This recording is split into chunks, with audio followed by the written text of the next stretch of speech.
been wanting to do this for a little while. I guess this is going to be the first time that we're kind of watching some of these finance shorts and commenting on them. So let's see. This is from Risha. Is it an R or N? Nisha? Nisha? Wow.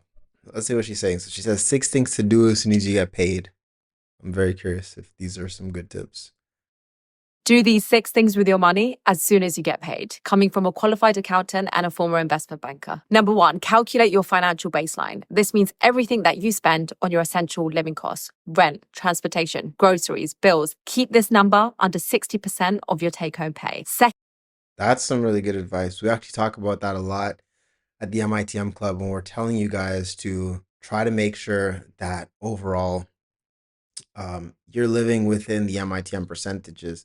So if you can keep 60% or live on 60% or less, then you're doing really well. You want to be able to take the rest where you're paying yourself first 10%. You have a certain percentage going into your emergency fund and you have a certain percentage going into your investment fund. Whatever that balance looks like, 10% definitely pay yourself first, 60% you live off of. You have 30% for the rest, right? So that's actually some really good advice. Let's see what else she has to say. Second, have 1 month's worth of those living costs saved in an easy to access savings account. Boiler stops working, car breaks down, you have it covered. You can't put a price on peace of mind. Third, Yeah, yeah. If you actually have some money put aside, they say that most folks don't even have an extra $1,000 in case an emergency happens, let alone a month worth of living costs put aside somewhere. So to have that peace of mind if something does happen, having a month there is a good starting point. But I really like to encourage people to do more than just a month. Like a month, like it's great to have a month's worth. That's better than most people, right? Most people don't even have $1,000 to their name if an emergency happened. But I'm really looking at it from the lens of if the emergency is longer than just a month, then what? What if it's longer than 4 months? Then what? What if it's 6 months? Then what? And a lot of folks, they just mentioned having 1 month. And I'm like, you should have more than just 1 month. So start working towards getting 6 months, start working towards getting to a year and start getting really extreme. But let's see what else she has to say. It's still a good tip, still a good advice, but many people don't necessarily follow. So let's see what else we got. Third, focus on paying off high interest debts, everything above 7%. After that, max out the match for your workplace pension.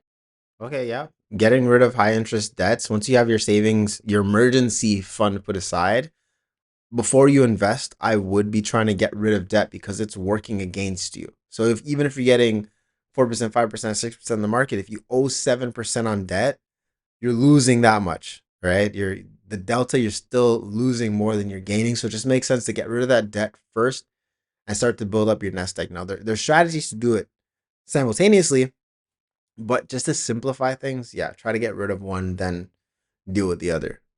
And when she maximizing workplace pension matching, geez, I can't even talk. That one's also really, really valuable. It is free money. If you're going the regular route, you're going through the corporate life, you're going through the pension direction. If they're matching and they're saying, hey, we're gonna 6% match. If you put in this, we'll put in that. That is free money. So just strategize with how to get it because it's free money. Pension. This is free money that you can't backtrack. You There either it use is. it this year or you lose it. Step 5, build out your emergency fund up to 6 months worth of your essential living costs. Okay, there we go. So exactly what I was saying. She said get it up to 6 months. And I kind of like the order that she's going through things so far. That's really, really valuable. But let's keep it Step going. 6, start investing into tax-free accounts like an ISA. I'm Nisha. Try it out and follow me for more. Oh, and her name is Nisha. Okay. So I think her tips were really, really good. Really like that. It's really aligned with everything that we teach inside the Money Mastery Dash, everything that we teach inside of the MITM Club. So I like that. I give it a thumbs up, two thumbs up. Good content. What else we got? $122,000. That's how much Bitcoin was trading for Monday morning. It's an all new, all time high. And it's not just crypto traders who are taking notice. From Silicon Valley boardrooms to meme stock mania, companies are turning to Bitcoin as a financial strategy. Just look at all of these companies. Guys, we've been on the crypto wave for quite some time. So Diamond hands in the building. Let's go. Companies that are holding Bitcoin as an asset as a part of their financial strategy. The biggest corporate holder of Bitcoin, software company Strategy, formerly known as MicroStrategy. I mean, just look at that logo. Bitcoin is the strategy behind strategy. It's been piling Bitcoin into its treasury since 2020. Today it holds over 601,000 Bitcoin, worth around $71 billion. At the time, it was a bit of a risky move from the company's founder, Michael Saylor, but it's Of definitely course. paid off. Now, imitators are popping up fast. Look again at all the public firms. Listen, Michael Saylor has been telling everyone to get on the Bitcoin wave. So, of course, his company has the most Bitcoin out of any company, and it's by a substantial amount. Like, no one else is even coming close to how much he has. So, if you know, you know. Firms adding Bitcoin to their balance sheets. But hold on, Bitcoin is volatile. It's high risk, high reward. If it takes a big crash, the companies take a big hit. So what's next? Experts say that less than 5% of public companies will adopt Bitcoin into their financial strategies in the next 12 to 18 months. But they're all paying attention. Crypto and Bitcoin especially is evolving from fringe asset to corporate tool. Keep your eyes on boardrooms. This is crypto going mainstream. Like, crypto's been going mainstream, so this is kind of old news. If you start to see stuff on Yahoo Finance, or you start to hear from your grandmother or your aunties, uh, you're too late. So this is from Yahoo Finance. We've been on the crypto wave for quite some time, so nothing new to us. Kind of want to change up the vibe. Hold on. Ooh, yes, this is much better. This is much better for this. Okay, what else we got? Let's check out another video, maybe. If you're really a millionaire, tell me the 3 best stocks to buy to get rich. Well, actually, I'm going to give you 503 you should buy. Isn't that going to take a while? Well, just remember VOO if you're in the USA or VUAG if you're in the UK. Wait, what are you talking about? These are index funds that track the S&P 500, and by buying one, you get a slice of 503 of the top US companies such as Tesla, Amazon, Google, and Meta. Yeah, yeah. If you don't know what you're doing, and if you're very new to stock, I mean, it's safe to buy the market. Buy the market. Get the S&P 500. Companies that drop below a certain number get kicked off. Companies that are skyrocketing get picked up. So it's kind of, you're buying the winners. So it's a great thing to do. Great advice. Great advice. If you're investing and haven't been paying attention lately, you could be screwing up your portfolio. I'm Vivian. It's my rich BFF. I love this girl. I really like her content, and I'm really hoping that sometime in the future we'll be able to collaborate on something, because I really like the way that she teaches folks about finance. But let's check out what she's saying. I'm pretty sure I'm gonna agree with whatever she's saying, but let's see. Vivian, your rich BFF and your favorite Wall Street girly who teaches you all the finance lessons you should have gotten in school. So what's going on? The S&P 500 has long been the benchmark for the stock market, and buying an index fund that tracks Sorry, wait a second. She said all the stuff that you should have been learning in school. Well, we're actually teaching people in school, so we've mended that problem now for the most part. But in order to really make a bigger impact, we're going to need more of your help, more of you guys actually, what's the word I'm looking for? Uh, Vouching and advocating for your communities to get financial empowerment implemented. I know that the government here in Canada has been shifting to try and teach financial literacy in the schools, but when you actually look at it, it is so basic. It's not as comprehensive as it should be. It's like you have someone with a knife wound and you're trying to put on some little band-aid strips on them. And I gotta commend the government for trying, but the financial literacy program that we created is so much more in depth. So sorry, my rich BFF, but we're making the change. But let's see. Let's take a little step back and actually see. If you're investing and haven't been paying attention lately, you could be screwing up your portfolio. I'm Vivian, your rich BFF and your favorite Wall Street girly who teaches you all the finance lessons you should have gotten in school. So what's going on? The S&P 500 has long been the benchmark for the stock market, and buying an index fund that tracked it was a quick and easy way to build a diversified portfolio. But recently, the S&P 500 has gotten more and more concentrated.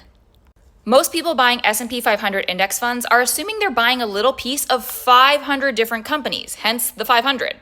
And while that's sort of true, turns out the top 10 largest companies account for about 40% of the index. Imagine buying a mega bag of Halloween candy assuming you're getting a bunch of flavors and you get home and nearly half of them are Almond Joys. Tough if you're looking for variety. Right now, investing in the S&P 500 is in large part taking a bet on the Magnificent 7 tech stocks. Not perfect if your goal was to invest in a bunch of different stuff. And this isn't to say index funds that track the S&P 500 are a bad investment, but you may want to diversify your portfolio just a little bit more. How? You could consider index funds that track foreign markets, sector funds that focus on non-tech industries like energy, industrials, healthcare, consumer retail. And last but not least, look at funds that focus on small cap or mid cap companies versus some of those ultra large players. A diversified portfolio is a good portfolio, so in the same way I'm not buying just one stock, I'm not buying just one index fund either. Follow to learn more about investing. If you're Beautiful. A lot of people, a lot of folks, the S&P 500 is very useful. But once again, it is one tool. So I like that. I like how she broke that down. One of the biggest things and the biggest, what is it? The biggest hacks that you could do, the biggest way to level up is to actually work with an advisor, because their job is to go and look at these things, be aware of what's happening, what's changing all the time, and help you make the best decision possible. Or if you give them the permission to make that decision for you, right? You work, you're great at whatever you're doing. Sometimes it's good to have someone else do the thing for you so you can focus on what you're amazing at. Like, you're not going to try and do dental work on your own teeth by yourself. So why would you try to do your finances by yourself, right? It could work, but you could probably really move with some speed and some finesse if you get some assistance, right? Let's see. Let's do one more video if we can. Is this guy cheating? I think it's just showing us a bunch of memes. 1, 2, 3, 4, 5, 6. Yeah, I don't see any more finance videos. So next time, I think that's gonna wrap it up for today. How do I stop this? There we go. I think that's gonna wrap it up for today. Overall, pretty cool session, little fun vibes. I'm trying to test out something new. So if you guys like videos like this, definitely let me know. Leave it in the comments down below. Maybe we'll be able to do more sessions like this, more videos like this, where we're kind of watching other finance content and talking about them. And if you guys see specific financial reels that I should check out, definitely send me a DM on either Instagram at Ty Aarons or on TikTok at Ty Aarons. I'd love to see the financial things that you guys are watching. Maybe I learned something too, and we all get to learn together. This is why we're millionaires in the making, guys. We're on the journey of making our millions and more, and we're all going to help each other, support each other on the way. So with that being said, I hope you enjoyed today's video. It's a little bit of a different style. I don't want the whole channel just to be super education. I also want it to be, where we're having conversations with one another. But with that being said, stay blessed by the best, and I will see you tomorrow. Peace. Give 'em the creme de la creme whenever I spit that.